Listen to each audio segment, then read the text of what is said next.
We are talking with Mike Phillips, who's a member of the Montana House of Representatives, an expert on the ESA, a principal biologist on the reintroduction of the red wolf and gray wolf in Yellowstone. Mike, thanks for being with us. Sure.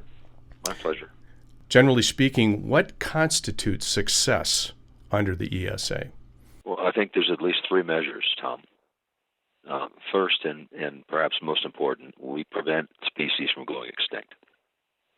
Because once that happens, there's no putting Humpty Dumpty back together again.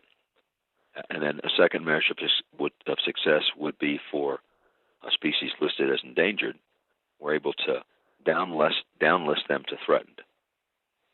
And threatened, of course, means they're not in such dire straits. And finally, another important measure of success would be that they're delisted altogether. They're no longer in danger of extinction. They're no longer threatened. And indeed, they're downlisted, removed from the endangered species list altogether because they've become common enough that federal protections under the Endangered Species Act are not needed. And they then are managed by a state agency like all other wildlife species that aren't threatened or endangered, whether it's an American robin or a gray squirrel or white-tailed deer. Ultimately, we're looking for delisting. But given some species' needs are so hard to meet and landscapes are so very different than what they used to be, a black-footed ferret's a good example. It's such an ecological specialist. It so desperately needs black-tailed prairie dogs above all else. There's just not the prairie dog colonies that there used to be. It's unlikely that there ever will be the prairie dog colonies that there used to be.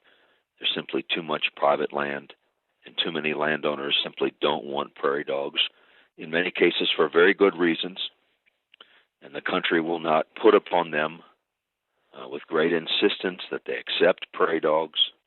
And so you're simply not going to have large numbers of black-footed ferrets across the landscape. Black-footed ferrets don't do well without prairie dogs. And so consequently, even though we can strive for delisting with the black-footed ferret, that one can easily imagine the black-footed ferret is never delisted. Maybe we can downlist it from endangered to threatened, and by doing so, clearly mark that it's much more secure. We can prevent it from going extinct, but we can never make it so secure that federal protections aren't needed. And that's just the way it is, and that's the way it will always be, I suppose, for some species. But first and foremost, we prevent extinctions with the Endangered Species Act. Secondly, we can affect downlisting so they're more secure.